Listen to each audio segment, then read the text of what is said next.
Hi, everybody. We're Team 201. Our topic for the senior design project is assessing natural gas to hydrogen gas industrial transition for SoCal Gas. Our advisor for this project is our Professor Christopher Horwath, and then our client is SoCal Gas. Next slide. Here is our team members. Jesus Sanchez, Amir Kumar, Isaiah Watson, Luigi Chicha. Albert Diaz. Here's our table of content for the project, which includes project background, project objectives, project system level requirements, safety, overall design approach, result and discussion, and then the conclusion at the end. Here we have a background on our project. We all know that climate change is a growing concern, with natural gas being a major contributor to the greenhouse gas emission.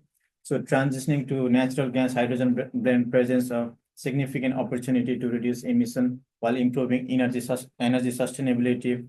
So this project aligns with the SoCal Gas goal for cleaner future by focusing on emission reduction targets and then exploring the operational feasibility of hydrogen integration. This also benefits the environmental impact, including job creation, and then also the economic growth through the advancement in the hydrogen production blending. By supporting these initiatives, our project aims to contribute to a more sustainable energy sector. Right here, we have our objective for the project. So the objective of this project is to assess the transition from natural gas to hydrogen for SoCal Gas using prototype tests. So the focus is on identifying key engineering challenges, opportunities, and feasibility factor associated with the transition. So this includes analyzing natural gas and then hydrogen blend flame characteristics, emissions such as carbon monoxide, nitrogen oxides, and then carbon dioxide, and also evaluating necessary equipment modification and then flow rate changes. Additionally, safety measures like leak detection are emphasized to ensure operational safety and reliability throughout the transition process. This comprehensive approach aims to provide practical insight for implementing hydrogen as a cleaner energy solution. Right here, we have our system level requirement for our project. Since it was a year-long project, so we decided to divide into two phases. For the spring semester, we call it phase 1, and for the fall semester, we call it phase 2. System level requirement are essential for any project because they provide a clear framework and set of expectations that guides the entire design and development process. During our spring semester, which was a phase 1, we focused on research and conceptual design mostly. And we also set the foundation, which ultimately sets the foundation for our project. The main goal was during the phase 1 was to understand the natural gas and hydrogen combustion process, including the material reaction and the emission involved. Our team identified the necessary material components and the structure needed for the accurate and efficient testing. A CAD model and simulation was done with the safety features built into the design to prevent risks during our testing. Also, our team studied the flow rate and emission profiles for different hydrogen percentage starting from 5% to all the way up to 20% to understand how performance would be affected at 8%. And also we did the risk assessment to find the potential issues, and then plans were made to solve them. This is our requirement for the phase 2. In the phase 2, we primarily focused on fabrication and testing, turning the research and design from the phase 1 into the real life practical application. So our team was able to build a burner test fixture with the strong safety measures to handle high pressure operation and then prevent risks during the testing. These fixtures were designed to prevent wide range of hydrogen percentage in the natural gas and hydrogen blends, allowing for flexible and detailed analysis. Additionally, emission tests, including NOx and CO, were conducted to measure the environmental impact and compare with the theoretical prediction to confirm the system efficiency. So right here, we have the key design consideration that our team did in order to solve our project. In our project, we focus on key design factors to ensure a safe and efficient transition from natural gas to hydrogen. First, we made sure to select the material that can resist damage from hydrogen and withstand its high flame temperature. To ensure safety, our team prioritized leak prevention in all system connection. We also designed the gas flow gas flow to be turbulent, allowing for detailed mixing and stable flame at the nozzles. Additionally, our team included adjustable flow rates so we can control the gas pressure and composition as needed. A big part for our experiment was safety, and most of our system is based on the safety point of view of this experiment. So for the first part of safety, I'm going to include the operational and emergency concerns. So for our blending, we're going to go over 4 different percentages of hydrogen: 0, 5%, 10%, and 20%. The reason for this is due to avoid any operability issues after 20%. Up to 20%, the mixture have similar characteristics to natural gas. That's why it can be considered as natural gas in any components or tubing. It's very important for us to be controlling the hydrogen levels at all times to avoid any unsafe conditions. We need to make sure all our check valves are working correctly in order to avoid any flashbacks. In case of an emergency, we should first close the stove, then stop the blending on the fusion, and after that, close all the lines. So for the second part of safety, this is going to include precautions and risk reduction. All of our team members should be well aware of our emergency plans as well of any danger related to hydrogen. In our working area, we are going to have gas detectors for any leaks, and in case of any leaks, we also should have a proper ventilation system. We all should have a good PPE, that is our personal protective equipment. Our equipment consists of safety goggles, flame-resistant clothing, and proper footwear, as you can see in the picture. It's very important that our burner is in compliance with ANSI 21.1 standards. We should also keep the vent from the hood at a height of 5 inches over the flame in order to respect the ANSI safety standards. All of our members should know the location of all the valves in case of any emergency and we need to do a quick shutdown. We should inspect the hydrogen container regularly and also other components carrying hydrogen to avoid any leaks. Now moving on to the overall design approach. Our team developed 4 major parameters in our design approach. What we have is safety requirements, flow rate calculations, flame characteristics, as well as material selections. From this, we broke it down into more groups, which are the several minor sections. For our safety requirements, we need to ensure the safety of our equipment. A lot of our equipment is borrowed from SoCalGas, so we need to ensure that we return them in proper working condition, as well as design for pressure relief mechanisms. Now, in case of any backflash or anything like that, we want to ensure the safety of everything. So we have a lot of check valves as well as a lot of plug valves. Regarding the flow rate calculations, we have the calculate the fluid velocities as well as optimize flow control mechanisms. To ensure proper mixing, we need to ensure that we calculate these fluid velocities as well as ensure that our fusion flow is optimizing the flow control.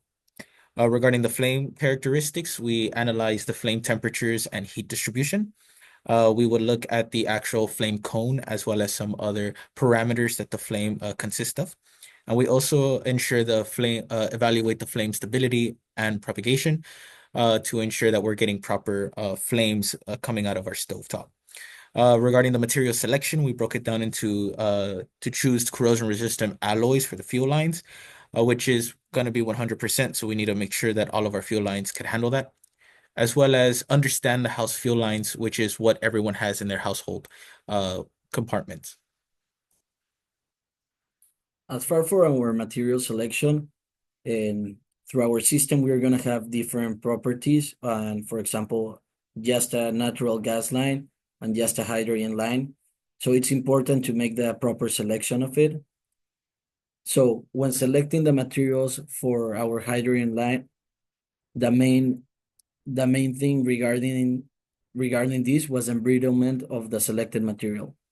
We went through different materials in order to decide which is the best option for our case. We end up deciding to go with 316 stainless steel. This is because of the embrittlement, and this material can actually handle the hydrogen pretty well. Now going into more material selection, in regards to the fuel line, it is designed similarly to the everyday fuel system in an everyday household. The materials and components include brass, Teflon tubing, and black steel. Brass is primarily used as our pressure regulators connecting to our tanks. This is due to its corrosive resistance and helps prevent hydrogen embrittlement. Now going on from there, we use Teflon tubing, which connects to our fusion flow and our mixing vessel. This material, due to its flimsiness, will provide greater maneuverability during the experimentation. Due to the sake that our room's so small, we need to make sure that we have access to every square inch of our room. As we continue with the fuel train, we plan to maintain the same configuration as used in a household fuel system. With this, the material in our everyday household fuel system is black steel. This will only be implemented once our fuel is fully mixed, which minimizes the risk of hydrogen embrittlement.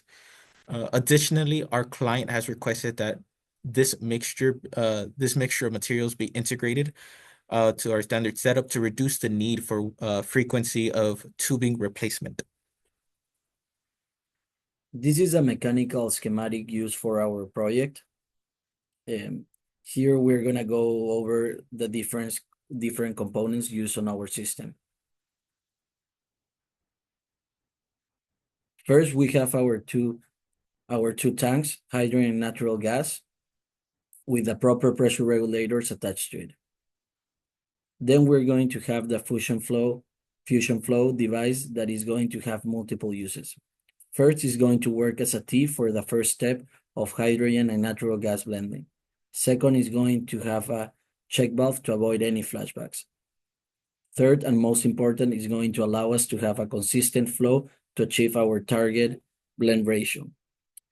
Once the blended gas comes out of the fusion flow, is going to go through a mixer vessel, which will help us have a more accurate blend.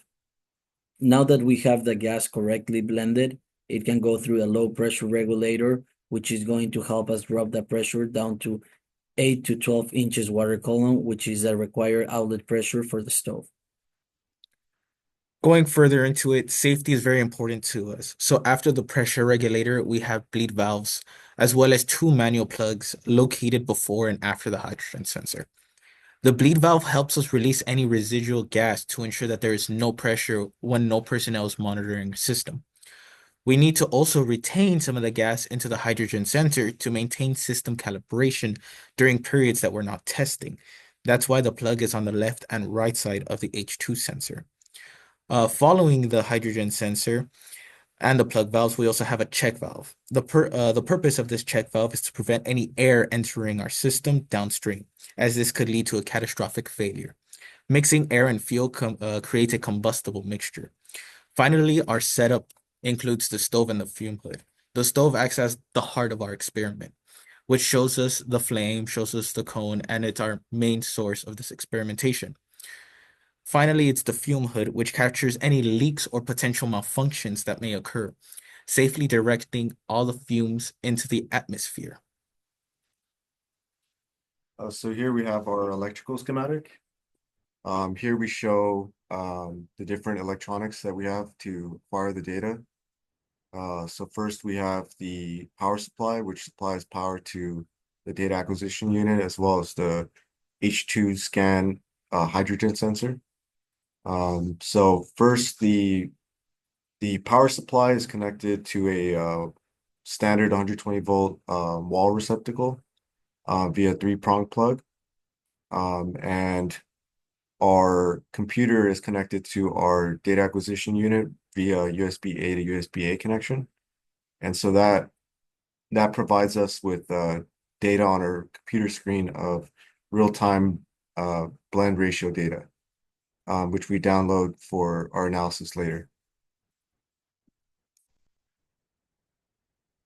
So here we have the other part of our electrical schematic, which is gonna go in more depth with the emissions analyzer. So first we have the emissions probe attached to the fume hood to get the correct readings. Then the emission analyzer is going to transfer the collected data to our computer where we can analyze it later on. This is gonna be transferred by a USB-A to USB-A connection. So here we have some theoretical fluid calculations. We're looking to solve for the volumetric flow rates of each individual gas, as well as the total heat output of our blended gas. And so here we have our assumptions listed of a steady state flow, energy and mass conserved, our gas temperature at 72 degrees Fahrenheit, as well as our the corresponding density of the gases at that temperature. We also have the target heat output of the burner of 8,500 BTU, and we have the heating values of each gas. So here are some relevant equations that we use to do these sample calculations. Equation 1 is our heat output equation, just a general heat output equation. Equation 2 is the expanded version of that to account for each individual gas. Equation 3 shows the equation 1 manipulated to solve for the volumetric flow rate.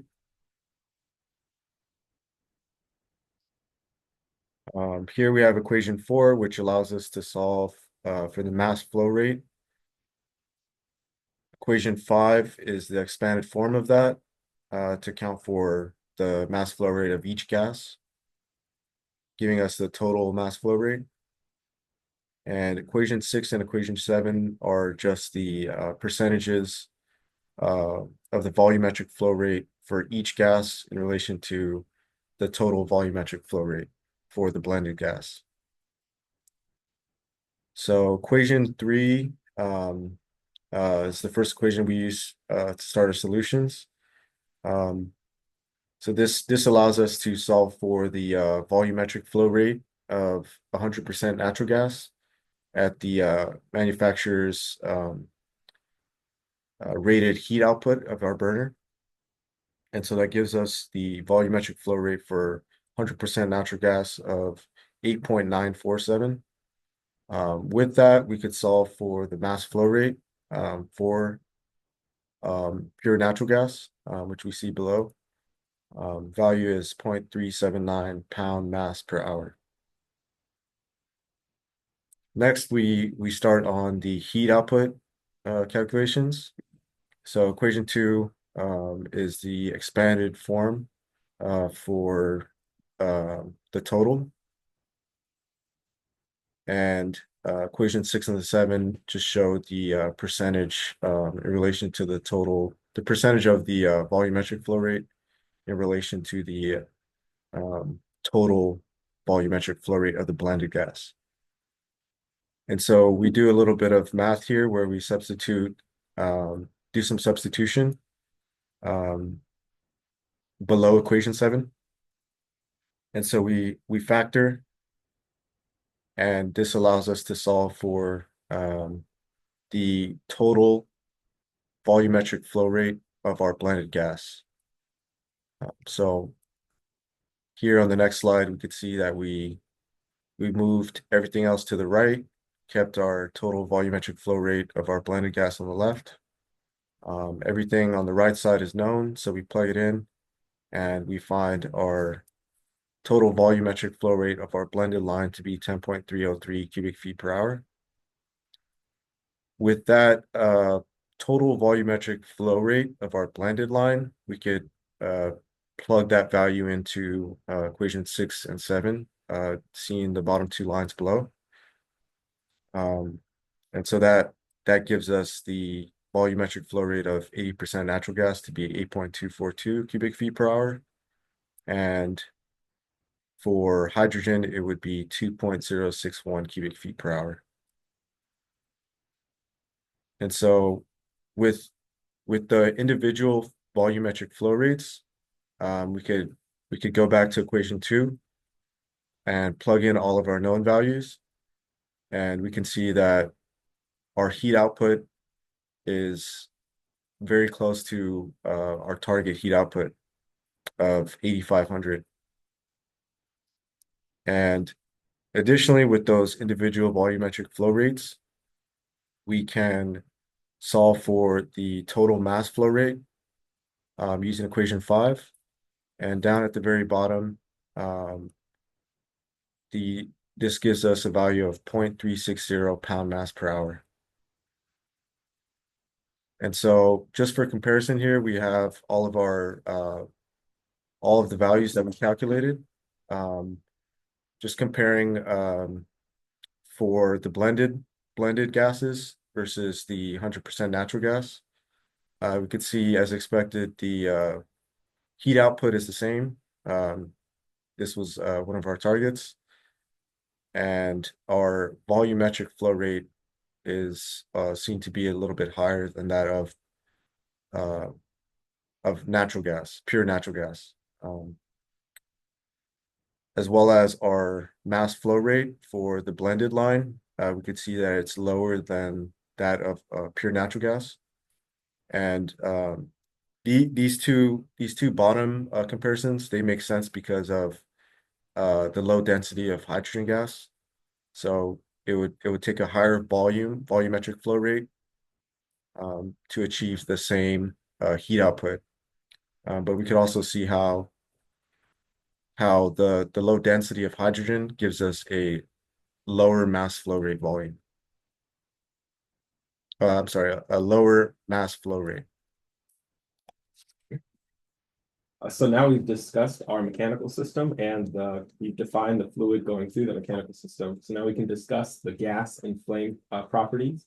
Two properties to note for each individual flame, one consisting of natural gas exclusively and one consisting of hydrogen exclusively. An important property is the adiabatic flame temperature. This is a theoretical temperature that's achieved when a fuel is burned completely without any loss to the surrounding environment. For natural gas, that temperature is 3,500 degrees, which is quite high. And for hydrogen gas, it is 3,960 degrees, which is a little bit higher.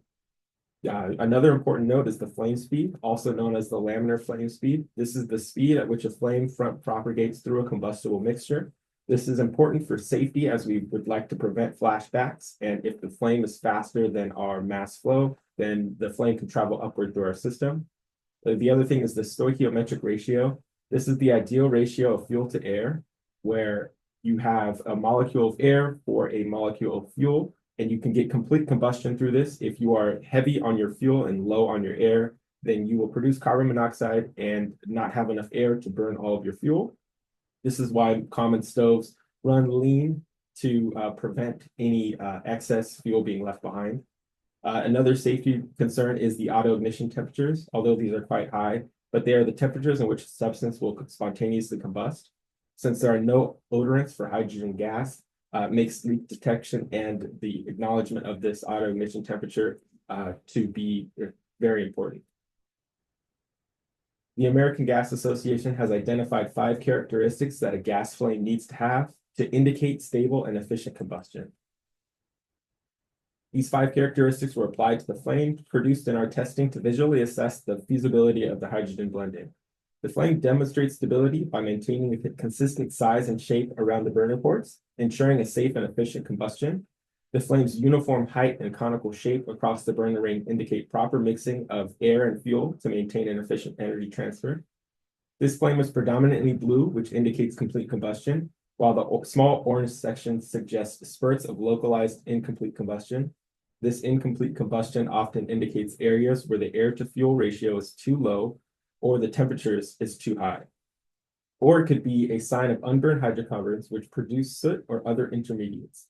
These orange sections are undesirable because they mean a loss in fuel efficiency, increased emissions, specifically carbon monoxide, and can damage the burner due to a buildup of soot, which is produced from incomplete combustion.